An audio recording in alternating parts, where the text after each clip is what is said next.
नमस्कार दोस्तों, आज मैं आपको शोले फिल्म से जुड़े कुछ फैक्ट और दिलचस्प बात बताने वाला हूँ। इससे पहले कि वीडियो शुरू करूँ, वीडियो को लाइक कर दीजिए। इस फिल्म से जुड़ी हर एक दिलचस्प बातें और पूरी जानकारी के लिए आपको यह वीडियो शुरू से अंत तक पूरी देखनी होगी। तो चलिए, शोले की शूटिंग के दौरान हेमा मालिनी के साथ बार बार सीन करने के लिए धर्मेंद्र लाइट बॉय को पैसे देकर अपने सीन खराब करा लेते थे, ताकि धर्मेंद्र को हेमा के साथ रोमांस का ज्यादा मौका मिल जाए। गब्बर सिंह की खाकी वर्दी को मुंबई के चोर बाजार से खरीदा गया था। गब्बर को गंदे डाकू का लुक देने के लिए पूरी शूटिंग के दौरान वर्दी को एक भी बार नहीं धुला गया। गब्बर नाम का डाकू सचमुच में चंबल घाटी में हुआ था। उसके जीवन पर जया भादुड़ी के पिता ने अभिशप्त चंबल नामक किताब लिखी थी। वह पुलिस वालों को पकड़कर नाक कान काटकर छोड़ देता था। फिल्म का गब्बर उसी से प्रेरित था। अभिनेता सचिन को इस फिल्म में अभिनय के मेहनताने के तौर पर बस एक फ्रिज मिला था। शूटिंग के दौरान अमजद खान बेहद नर्वस थे। पहले शॉट के लिए ही उन्हें 40 रिटेक देने पड़े। उनकी आवाज भी यूनिट वालों को पसंद नहीं आई। उन्हें बाहर करने पर भी विचार किया गया था। फिल्म की कहानी जब धर्मेंद्र ने सुनी तो उन्हें ठाकुर का रोल दमदार लगा, क्योंकि कहानी ठाकुर और गब्बर के लड़ाई के बीच की है। उन्हें वीर के रोल में ज्यादा दम नजर नहीं आया। रमेश सिप्पी को तरकीब सूझी। उन्होंने धर्मेंद्र से कहा कि ठाकुर को तो फिल्म में रोमांस करने का मौका ही नहीं मिलेगा, जबकि वीर के हीरोइन हेमा मालिनी के साथ कई रोमांटिक सीन है। धर्मेंद्र का दिल उस समय हेमा पर आया हुआ था। संजीव कुमार भी हेमा को पसंद करते थे। सिप्पी ने कहा कि वे वीर का रोल संजीव कुमार को दे देंगे। तरकीब काम कर गई और धर्मपाजी वीर का किरदार निभाने के लिए राजी हो गए। हेमा मालिनी के साथ रोमांटिक सीन करते समय धर्मेंद्र जानबूझकर गलतियां करते थे, ताकि रीटेक हो और उन्हें हेमा के साथ ज्यादा वक्त गुजारने का अवसर मिले। जब ये बात समझ में आ गई कि गरम धर्म जानबूझकर ये हरकतें कर रहे हैं, तो धर्म ने दूसरी चाल चली। वे यूनिट मेंबर्स को गलतियां करने के बदले में पैसे देते थे। शोले की शूटिंग के कुछ दिनों पहले संजीव कुमार ने हेमा मालिनी के आगे शादी का प्रस्ताव रखा था, जिसे हेमा ने ठुकरा दिया था। इसी वजह से शोले में दोनों के बीच दृश्य नहीं के बराबर है। धर्मेंद्र जानते थे कि संजीव कुमार भी हेमा पर लट्टू है, इसलिए वे हेमा के इर्द गिर्द ही रहते थे, ताकि संजीव कुमार को हेमा से बात करने का अवसर नहीं मिल सके। अमिताभ जया ने 3 जून 1972 को शादी कर ली। प्रकाश मेहरा की जंजीर रिलीज हुई। अनेक फ्लॉप फिल्में देख चुके बच्चन दंपति एकाएक सुपरस्टार हो गए। इसका लाभ शोले को मिला, लेकिन फिल्म की शूटिंग के दौरान जया बच्चन प्रेग्नेंट हो गई थी, जिस वजह से शूटिंग में कई बार देरी हुई। फिल्म में एक कमाल का सीन है जिसमें जया बच्चन लालटेन जला रही हैं और अमिताभ माउथ ऑर्गन बजा रहे हैं। बमुश्किल 2 मिनट वाले इस सीन को फिल्माने में 20 दिन का समय लगा था। शोले की शुरुआत में एक बेहतरीन सीन है जिसमें जय, वीर और ठाकुर गुंडों से ट्रेन में सफर करते हुए लड़ते हैं। ये सीन 7 सप्ताह की शूटिंग में पूरा हुआ। आज इतने में पूरी फिल्म की शूटिंग हो जाती है। इसे मुंबई पुणे रेलवे रूट पर पनवेल के निकट फिल्माया गया। सांभा का रोल मैकमोहन ने निभाया था। जब उन्हें पता चला कि फिल्म में उनके संवाद नहीं के बराबर हैं, तो वे दुखी हो गए। निर्देशक रमेश सिप्पी ने उन्हें भरोसा दिलाया कि यदि फिल्म चल निकली तो वे बेहद लोकप्रिय हो जाएंगे, और ऐसा ही हुआ।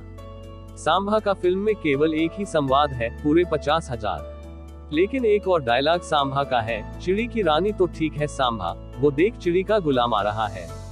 गब्बर सिंह और सांभा के संवाद खड़ी बोली में होकर अवधी बोली का टच लिए थे। सलीम ने इस संवादों को अमिताभ और संजीव कुमार के बीच सुनाया, तो अमिताभ गब्बर का रोल करने के इच्छुक लगे। ऐसा ही कुछ संजीव कुमार के मन में भी था। ठाकुर के रोल के लिए प्राण के नाम पर विचार किया गया, जो सिप्पी फिल्म्स की कई फिल्में पहले कर चुके थे। लेकिन रमेश सिप्पी संजीव कुमार की प्रतिभा के कायल थे। सीता और गीता में वे संजीव के साथ काम कर चुके थे, अतः परिणाम संजीव के पक्ष में रहा। गब्बर का रोल पहले डैनी करने वाले थे, लेकिन वह फिरोज खान की फिल्म धर्मात्मा के लिए डेट दे चुके थे। इस फिल्म की शूटिंग अफगानिस्तान में होनी थी। फिरोज और रमेश सिप्पी दोनों अपने शेड्यूल बदलना नहीं चाहते थे, लिहाजा डैनी के हाथ से शोले फिसल गई। जय के रोल के लिए शत्रुघ्न सिन्हा का नाम फाइनल था, मगर सलीम जावेद तथा धर्मेंद्र ने अमिताभ का नाम सुझाया। जबकि अमिताभ की कई फिल्में फ्लॉप हो रही थी, लेकिन सलीम जावेद को जंजीर फिल्म की पटकथा पर भरोसा था। उनका मानना था कि जंजीर सफल रहेगी और अमिताभ स्टार बन जाएंगे। हुआ भी ऐसा ही। अमिताभ को जंजीर रिलीज होने के पहले ही साइन किया जा चुका था। मुंबई में रमेश सिप्पी आर.डी. बर्मन के साथ बैठकर फिल्म के गानों की धुनों की जांच परख करते रहे। आर.डी. बर्मन 70 के दशक में बेहद व्यस्त और लोकप्रिय थे। उनसे टाइम लेना मुश्किल था। जैसे तैसे कर पहले गाने की धुन फाइनल हुई, कोई हसीना जब रूठ जाती है तो। सूरमा भोपाली से पहले कव्वाली कराने का इरादा था। जावेद अख्तर ने कहा कि भोपाल से भांड बुलाए जाएं, तो उसका मजा कुछ और होगा। लिहाजा 4 भांड ग्रुप बम्बई आए। उन्होंने पंचम के म्यूजिक रूम में गाया। चांद सा कोई चेहरा ना पहलू में हो तो चांदनी का मजा नहीं आता। जाम पीकर शराबी ना गिर जाए तो मैक्शी का मजा नहीं आता। इसे बाद में गाया किशोर कुमार, मन्ना डे, भूपिंदर और आनंद बख्शी ने। ये कव्वाली नुमा भांड सांग रिकॉर्ड तो किया गया, मगर फिल्माया नहीं जा सका, क्योंकि शोले की लंबाई 3 घंटों से ज्यादा होती जा रही थी। सूरमा भोपाली का नाम जावेद की उपज है। ये किरदार उन्हें भोपाल निवास के दौरान सूझा था।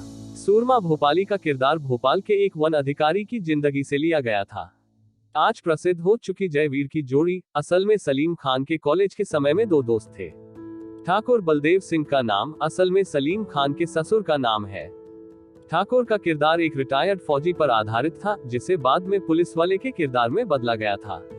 अमजद खान का नाम गब्बर के लिए फाइनल करने में सलीम खान का हाथ है। हालांकि जावेद अख्तर यह नाम पहले सुझा चुके थे। अमजद के पिता जयंत एक अच्छे एक्टर थे। सलीम साहब का उनके घर आना जाना था। तब अमजद छोटे थे। एक दिन वह अमजद के पास गए और कहा कि किस्मत अच्छी होगी तो इस बड़ी फिल्म में काम मिल जाएगा और तुम भी बड़े कलाकार बन जाओगे।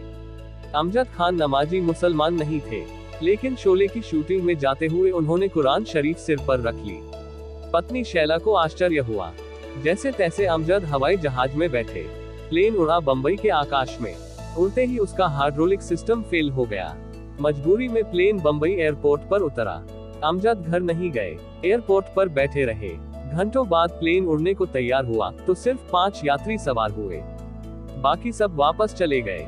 अमजद ने उड़ते हुए आकाश में सोचा कि यदि प्लेन क्रैश हो गया तो गब्बर का रोल डैनी को मिल जाएगा।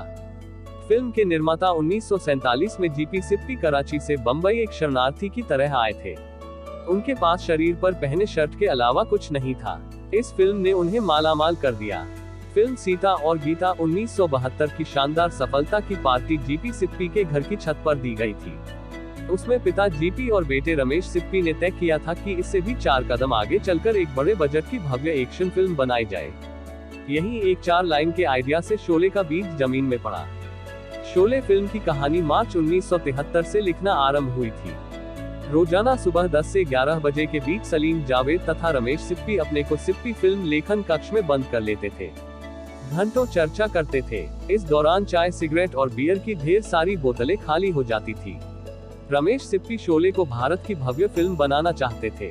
35 mm का फॉर्मेट फिल्म को महान बनाने के लिए छोटा था, लिहाजा तय किया गया कि इसे 70 mm और स्टीरियोफोनिक साउंड में बनाया जाए। लेकिन विदेशों से कैमरे मंगाकर शूटिंग करने से शोले का बजट बढ़ जाता, लिहाजा अधिकांश शूटिंग 35 mm में कर 70 mm में ब्लो अप किया गया।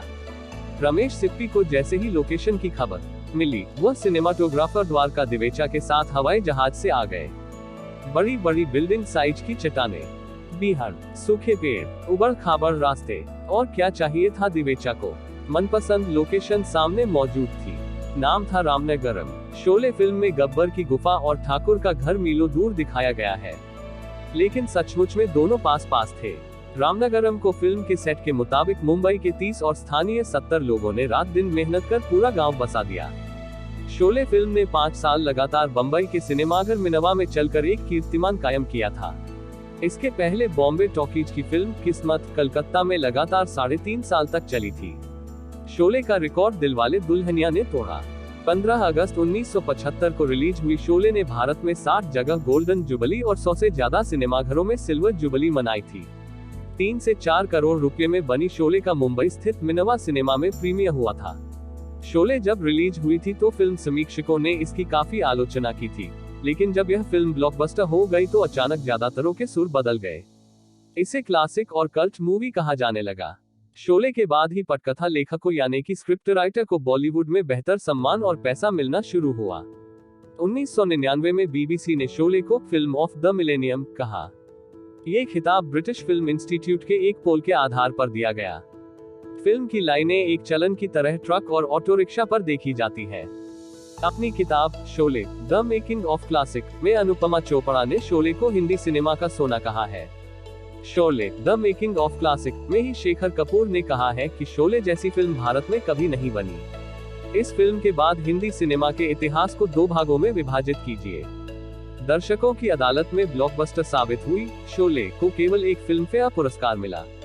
कैमरामैन द्वारका दिवेजा के काम से खुश होकर शोले के निर्माता ने उन्हें एक फिएट कार गिफ्ट में दी थी। शोले के असली अंत में ठाकुर को गब्बर को मारते हुए दिखाया गया था। सेंसर बोर्ड के दखल के बाद फिल्म का अंत बदला गया क्योंकि गब्बर को मारते हुए दिखाना काफी हिंसक था। 15 साल तक फिल्म का एडिटेड वर्जन ही देखा गया। 1990 में ओरिजिनल वर्जन उपलब्ध हुआ। शोले की जितनी बार नकल की गई और इस पर जितनी स्टैंड अप कॉमेडी बनी, बॉलीवुड की किसी दूसरी फिल्म पर इतने नहीं बने। शोले फिल्म ने बाजार में कई तरह की चीजों को बेचने में कामयाबी हासिल की थी, ग्लूकोज बिस्किट से लेकर ग्राइप वाटर तक। हाल ही में शोले के किरदार गब्बर को नाम पर फिल्म गब्बर इज बैक बनी है। शोले 3D में भी बन चुकी है। शोले का बजट था 3 करोड़ और 3D वर्जन का 25 करोड़ था।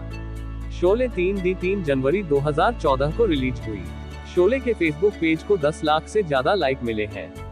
रमेश सिप्पी से पहले 2 प्रोड्यूसर और डायरेक्टरों की टीम इस आइडिया को रिजेक्ट कर चुकी थी, लेकिन सिप्पी ने उसी से इतिहास रच दिया, कुछ नयापन लाकर। जैसे शोले में गब्बर सिंह को मॉडर्न डिकत के रूप में दिखाया गया, जो सैनिक पोशाक पहनता है। इसके पहले दिलीप कुमार की गंगा जमुना या सुनील दत्त की मुझे जीने दो फिल्म में डाकू धोती कुर्ता में आए थे।